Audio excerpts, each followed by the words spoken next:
Hi, it's Tracy from Two Rocks Tarot with this week's Tarot Tips and Tricks. So today we'll be looking at significators.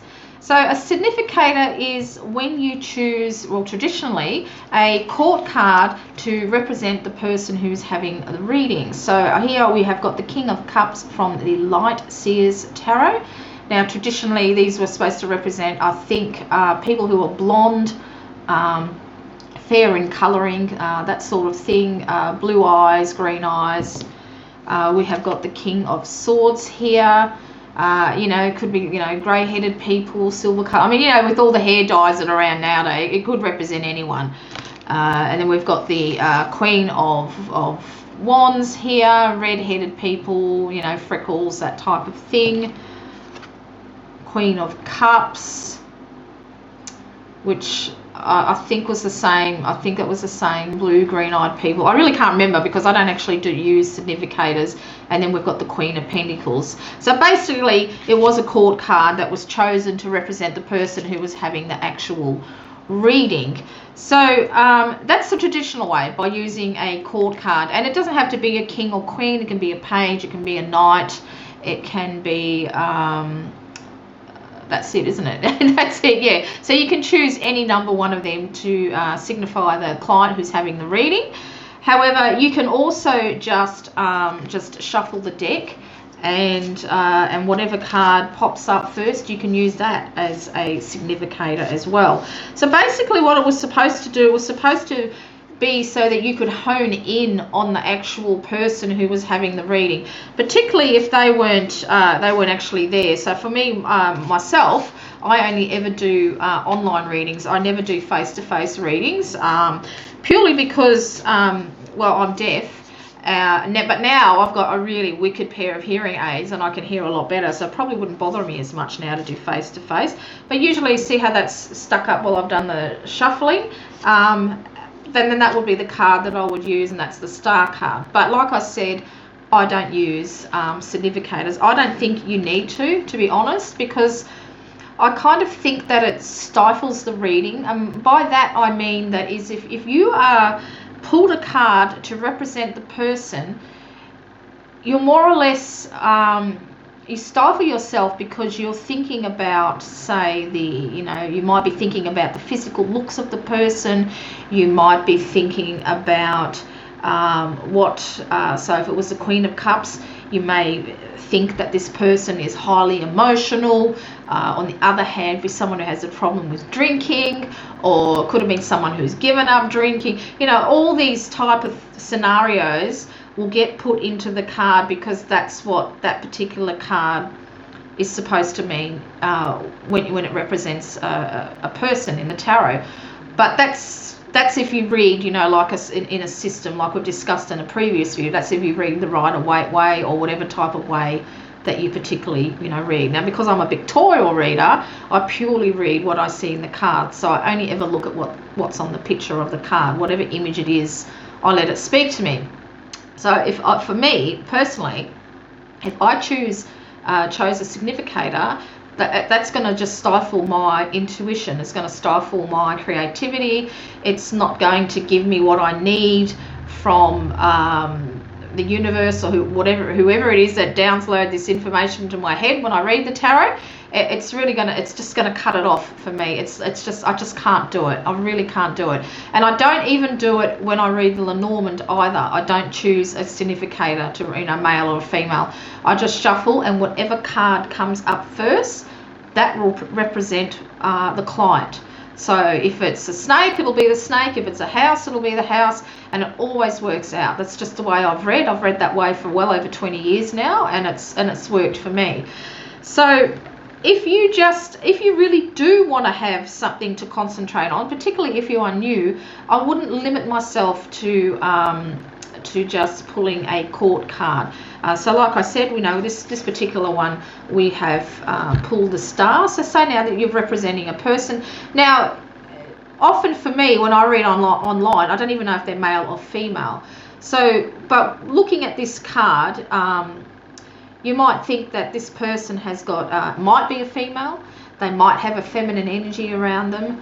Someone who does a lot of wishful thinking, because the star's got to do with wishes. someone who's might be a bit flighty, someone who's very free with giving their emotions away, their love, because the string is kind of attached to the heart area. It could also, because they're sitting cross-legged and have their arms across their chest, could be someone who has given their heart before and has been hurt deeply and doesn't trust anyone anymore.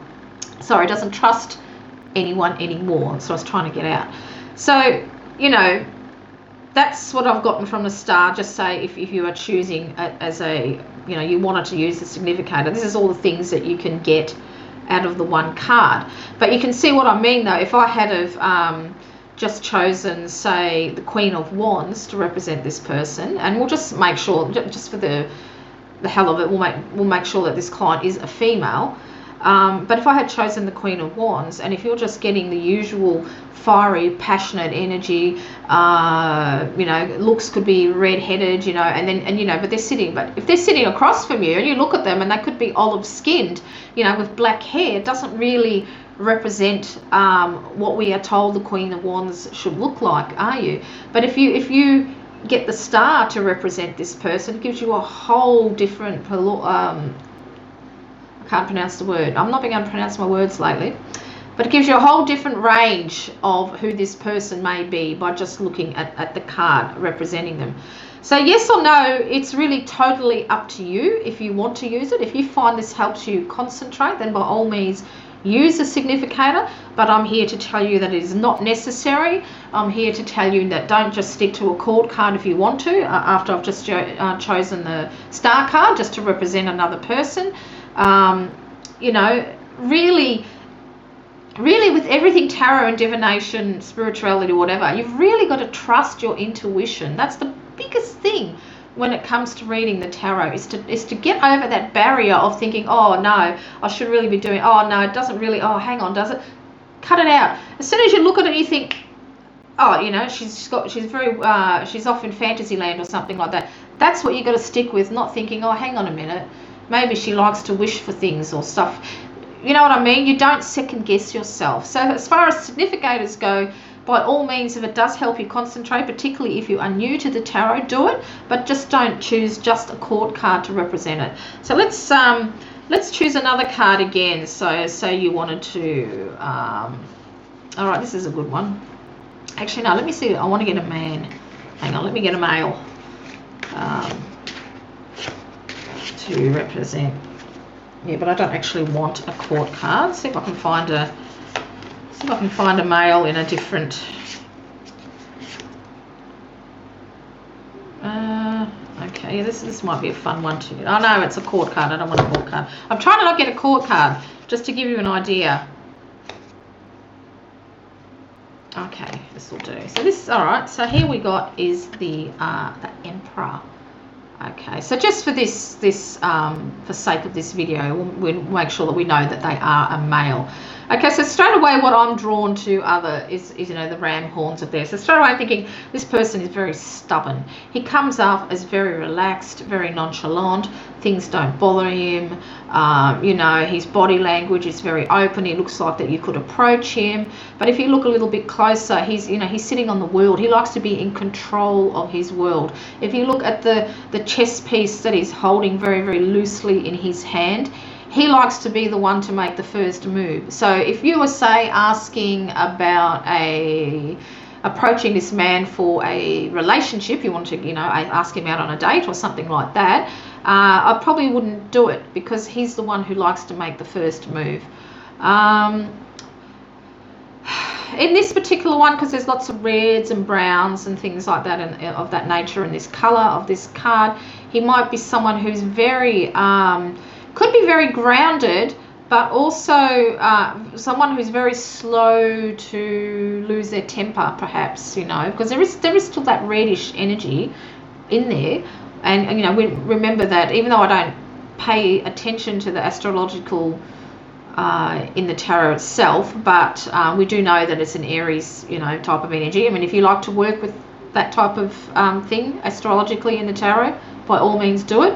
This is just my personal the way I read.